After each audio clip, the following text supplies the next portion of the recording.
Selamat pagi pendengar Radio Citra Kasih yang dikasihi oleh Tuhan Yesus. Senang bisa berjumpa kembali pada pagi hari ini.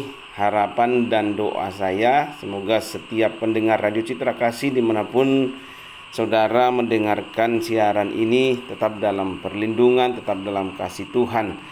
Pendengar Radio Citra Kasih yang dikasihi oleh Tuhan Yesus, pada pagi hari ini kita akan melihat satu tema, yaitu berbahagialah orang yang mendapatkan hikmat.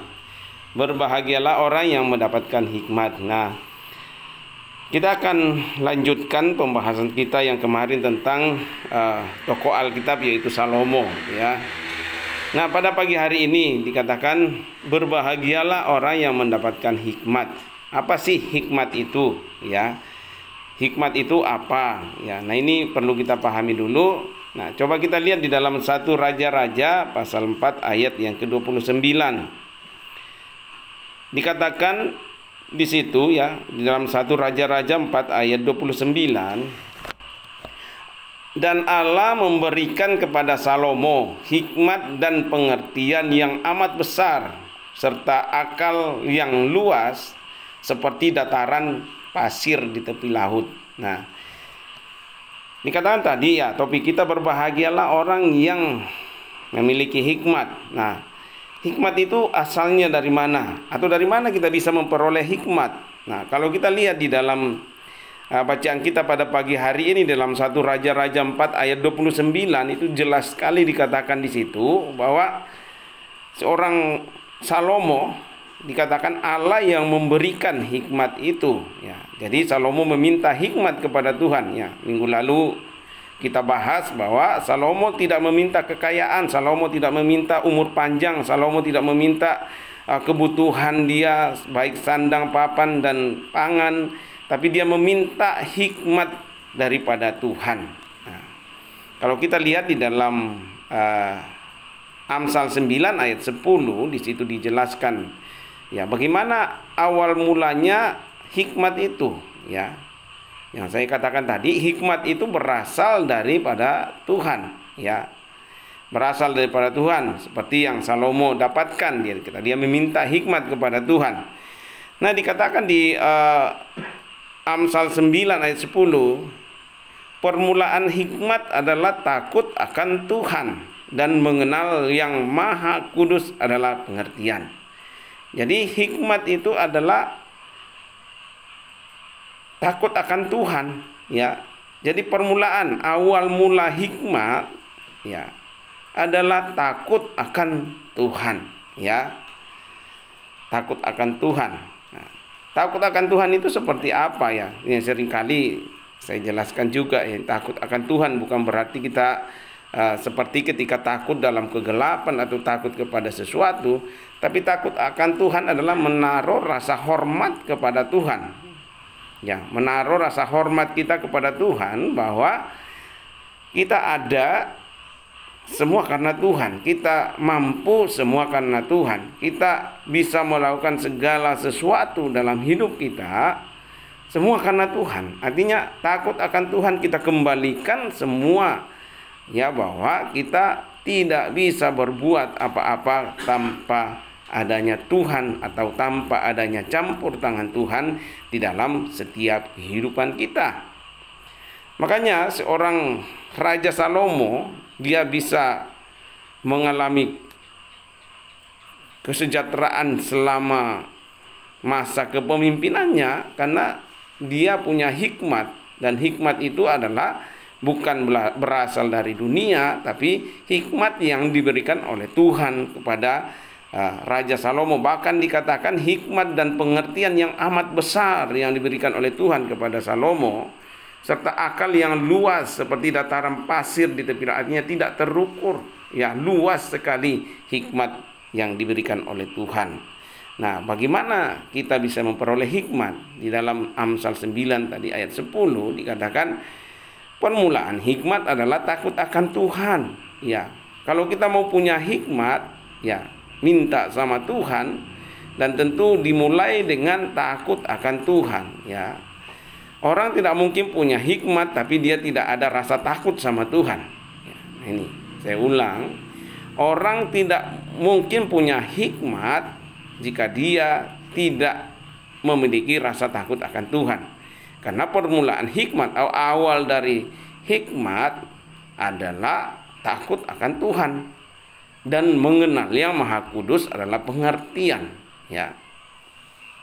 Di dalam Ayub 28 ayat 28 di situ dikatakan, tetapi kepada manusia ia berfirman, sesungguhnya takut akan Tuhan itulah hikmat, dan menjauhi kejahatan itulah akal budi, ya. Jadi hikmat adalah takut akan Tuhan, menjauhi kejahatan adalah akal budi. Ini satu pasangan yang tidak akan terpisahkan. Kemudian di dalam Amsal 2 ayat 6 juga di situ dikatakan, karena Tuhanlah yang memberikan hikmat, dari mulutnya datang pengetahuan dan kepandaian. Ya, jadi semua sumbernya dari Tuhan. Ya, karena Tuhanlah yang memberikan hikmat, dari mulutnya datang pengetahuan dan kepandaian. Ya, di awal dikatakan tadi, permulaan hikmat adalah takut akan Tuhan. Ya, takut akan Tuhan berarti kita belajar menaruh rasa hormat kepada Tuhan. Kita belajar berkata bahwa tanpa Tuhan semua hidupku tidak ada artinya. Artinya segala sesuatu berasal dari Tuhan, termasuk hikmat adalah berasal daripada Tuhan. Nah, bagaimana hikmat itu masuk dalam diri seseorang? Ya, dikatakan di dalam Amsal 2 ayat 10 sampai 11, karena hikmat akan masuk ke dalam hatimu dan pengetahuan akan menyenangkan jiwamu, kebijaksanaan akan memelihara engkau, kepandaian akan menjaga engkau. Ya, dikatakan hikmat itu masuk ke dalam hati, melalui hati. Ya, makanya selalu dikatakan apa yang nampak di luar adalah ya itulah yang ada di dalam. Ya. Jadi isi hati kita itu akan memancar keluar. Jadi orang bisa melihat diri kita itu seperti apa. Jadi kalau orang yang punya hikmat, dikatakan hikmat itu masuk ke dalam hati, melalui hati. Makanya dikatakan jagalah selalu hatimu, waspadalah selalu terhadap hatimu. Ya, karena dari sana akan terpancar ya sumber kehidupan, segala yang hidup itu terpancar di dalam hati kita. Jadi hikmat itu masuk melalui hati. Ya. Kalau ada hikmat di dalam hati kita, jiwa kita juga akan disenangkan. Pengetahuan, ya, pengetahuan itu artinya pemahaman karena kita punya hikmat, makanya kita punya pemahaman yang benar, ya. Tentu pemahaman yang berasal daripada Tuhan, sehingga ya itu akan menyenangkan jiwa kita. Ya. Kebijaksanaan akan memelihara engkau. Ya. Orang yang punya hikmat pasti dia akan bijaksana. Ya, bijaksana artinya mampu membedakan mana yang berasal daripada Tuhan, mana yang tidak berasal daripada Tuhan, mana yang baik dan mana yang tidak baik. Ya, tentu sangat erat hubungannya dengan hikmat. Ya.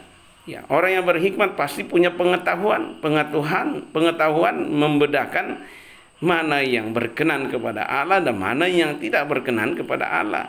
Dan tentu hasilnya akan menyenangkan jiwa kita. Ya. Kepandaian akan memelihara engkau. Ya. Orang pandai itu pasti ya akan terpelihara. Tapi semua dimulai daripada hikmat. Hikmat itu masuk di dalam hati kita. Nah, kemudian dikatakan di Amsal 14 ayat 33, hikmat tinggal di dalam hati orang yang berpengertian, tetapi tidak dikenal di dalam hati orang bebal. Ya. Berpengertian artinya mau dididik, mau dinasihati, mau diingatkan, mau menerima masukan dari orang lain. Ya, hikmat tinggal di dalam hati orang yang berpengertian, punya pengertian, punya pemahaman. Ya, tadi pengetahuan, punya pengetahuan. Ya, kalau orang tidak berpengertian, dikatakan tadi orang bebal. Orang bebal itu artinya ya tidak bisa dididik, tidak bisa menerima didikan, tidak bisa menerima nasihat, tidak bisa menerima masukan dari orang lain, karena dia merasa dirinya yang paling benar atau dia tidak butuh orang lain. Nah, itu tidak dikenal dalam hati orang bebal. Hikmat tidak ada di dalam hati orang bebal. Ya, karena dia tidak punya pengertian.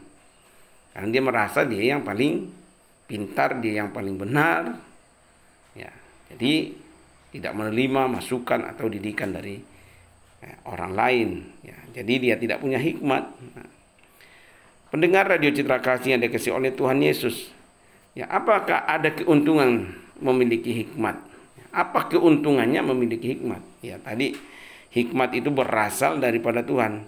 Ya, fungsi hikmat itu apa sih? Untuk menyelesaikan setiap masalah yang ada di dalam kehidupan saudara dan saya. Ya, jadi dikatakan ya, hikmat itu berasal daripada Tuhan, masuk ke dalam hati manusia atau setiap orang, dan hikmat itu akan bekerja di dalam hati orang yang berpengertian.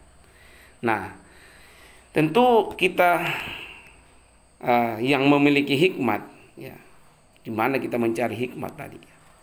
Ya, berbahagialah ketika kita memiliki hikmat. Ya, tadi hikmat adalah takut akan Tuhan. Ya, apa keuntungan memiliki hikmat? Nah, kalau kita lihat di dalam Amsal 3 ayat 13 sampai 15, dikatakan di situ Amsal 3 ayat 13 sampai 15. Berbahagialah orang yang mendapat hikmat, orang yang memperoleh kepandaian, karena keuntungannya melebihi keuntungan perak dan hasilnya melebihi emas. Ia lebih berharga daripada permata, apapun yang kau inginkan tidak dapat menyamainya. Nah, ini begitu luar biasa ya. Berarti nilai dari hikmat itu tidak ada yang bisa menandingi di dunia ini. Ya, artinya orang yang memiliki hati yang takut akan Tuhan itulah harta yang termahal di dunia ini. Dikatakan melebihi emas, melebihi perak, melebihi segala-galanya. Kok bisa? Ya, emas aja harganya mahal, perak harganya mahal. Ya, lo takut akan Tuhan nggak kelihatan. Ya, sama kalau saya umpamakan saudara punya kekayaan yang besar tapi tidak punya pengertian. Ya, mau segunung juga harta yang kamu miliki akan habis juga. Ya, tapi kalau kamu punya harta dan terlebih dahulu kamu punya hati yang takut akan Tuhan, ya, kamu punya pengertian, ya, kamu bisa mengelola apa yang ada padamu, bahkan menjadi lebih besar lagi, dan mungkin bisa menjadi berkat bagi banyak orang, mempekerjakan orang, engkau memberi modal kepada orang, dan lain sebagainya dengan kekayaan yang dimiliki. Tapi kalau dia tidak punya hikmat, akhirnya ya tidak punya pengertian, tidak ada kepandaian dalam mengelola, ya, sebesar apapun kekayaan yang dimiliki akan habis juga dengan sia-sia. Nah, makanya dikatakan berbahagialah orang yang mendapat hikmat. Ya, berbahagia. Ya, orang yang memperoleh kepandaian, karena keuntungannya melebihi keuntungan perak dan hasilnya melebihi emas. Ya, artinya melebihi emas. Ia lebih berharga daripada permata, apapun yang kau inginkan tidak dapat menyamainya. Ya, jadi orang yang memiliki hikmat, permulaan hikmat adalah takut akan Tuhan. Kalau kau memiliki takut akan Tuhan, itulah harta yang kau akan bawa dan tidak bisa dicuri orang. Emas, perak, apa semua bisa dicuri orang, tapi hikmat kau akan bawa sampai kau mati. Ya, artinya punya pengertian, ya, kamu punya berkat, kamu bisa kelola, bisa berkembang, karena punya pengertian, punya hikmatnya daripada Tuhan. Tapi kalau kamu tidak punya hikmat, kita tidak punya hikmat, tidak punya takut akan Tuhan, akhirnya apapun yang ada pada kita akan diambil, akan pergi, gitu ya. Nah, kemudian di dalam Pengkhotbah 7 ayat 19 dikatakan, hikmat memberi kepada yang memilikinya lebih banyak kekuatan daripada 10 penguasa dalam kota. Nah, coba. Jadi kekuatan hikmat itu sangat besar, ya. Karena bisa mengatasi segala masalah yang ada di bawah kolong langit ini. Ya.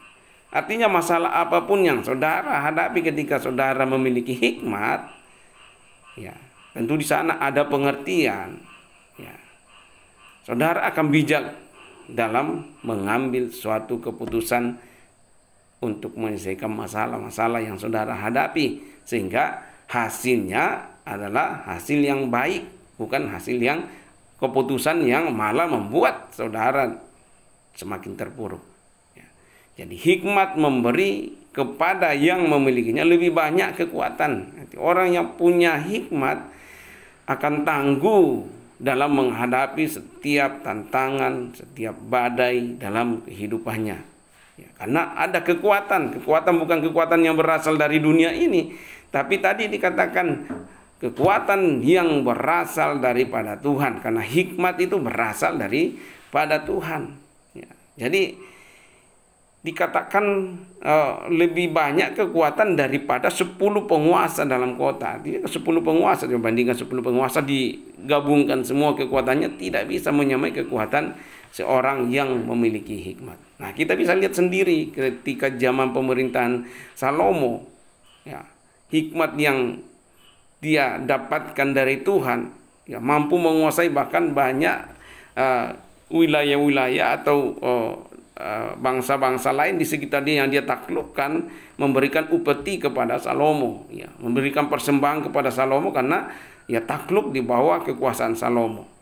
Bahkan banyak sekali daerah yang di luar Israel yang dikuasai oleh zaman Salomo, dan mereka memberi upeti kepada Salomo. Ini karena hikmat yang berasal daripada Tuhan yang dimiliki oleh Salomo di dalam menjalankan roda kepemimpinannya, menjalankan roda kehidupan bangsanya.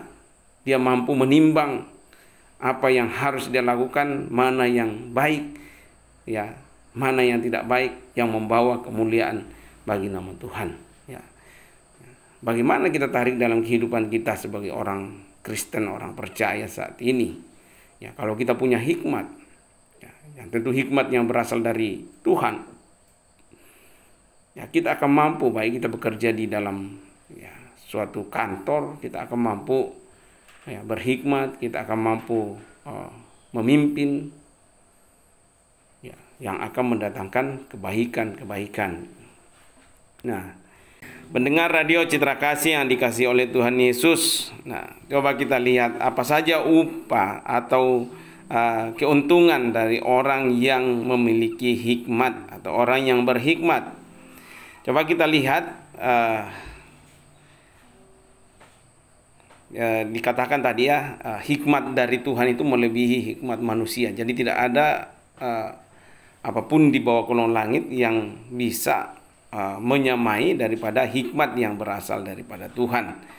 Yang saya katakan terakhir tadi, dikatakan hikmat memberi kepada yang memilikinya lebih banyak kekuatan daripada 10 penguasa dalam kota. Nah, coba kita lihat di dalam 1 Raja-Raja 4 ayat 30. Dikatakan di situ, sehingga hikmat Salomo melebihi hikmat segala Bani Timur dan melebihi segala hikmat orang Mesir.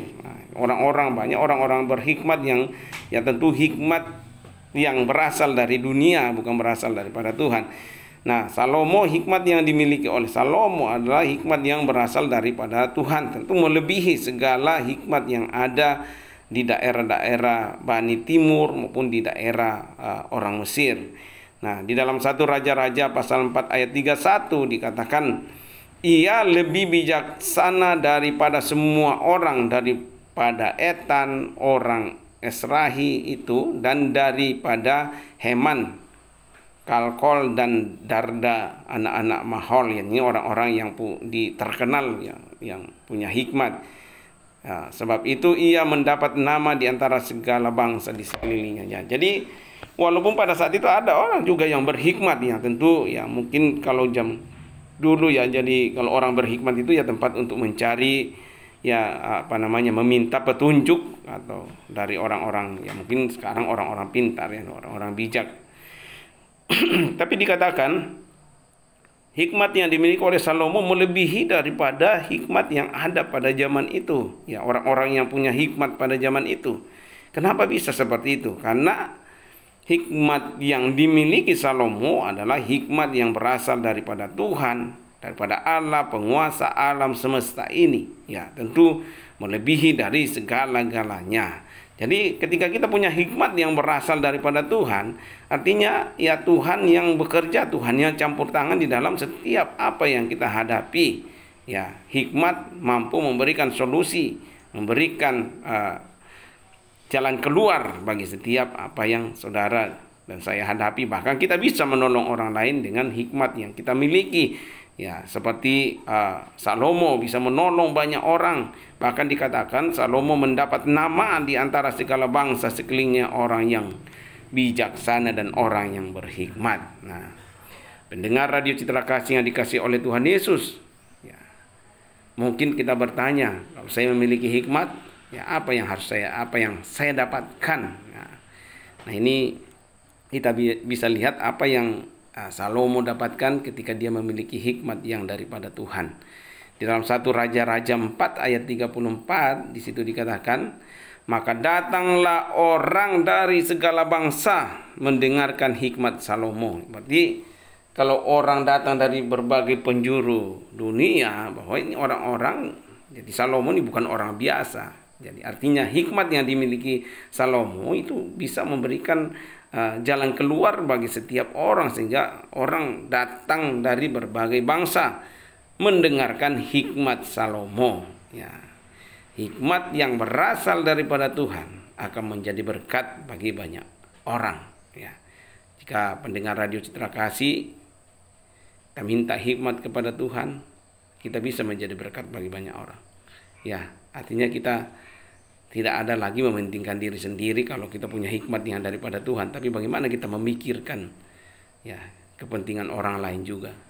Ya, maka datanglah orang dari segala bangsa mendengarkan hikmat Salomo, dan ia menerima upeti, ya artinya persembahan dari semua raja-raja di bumi yang telah mendengarkan tentang hikmatnya itu. Artinya orang ketika ya sama ketika kita minta pendapat ke orang dan orang menolong kita, nah tentu ada rasa terima kasih kita kepada orang itu yang memberi apa kepada orang itu. Minimal ketika kita sudah ditolong, ya jangan kita seperti kacang lupa kulitnya gitu ya. Tapi pasti orang-orang raja-raja yang datang mendengarkan hikmat Salomo ini, ya mereka terjawab persoalannya, ya mereka terselesaikan masalahnya, sehingga raja-raja ini memberi upeti kepada Salomo. Ya.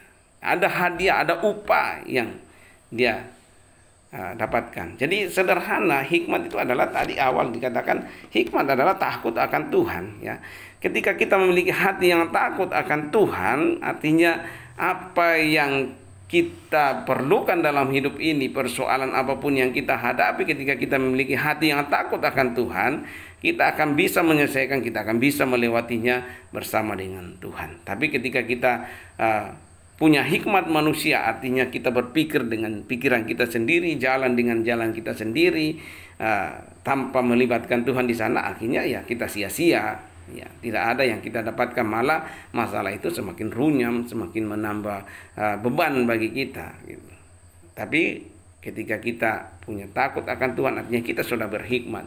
Jadi orang yang takut akan Tuhan, orang yang menaruh rasa hormat kepada Tuhan, dia adalah orang yang berhikmat.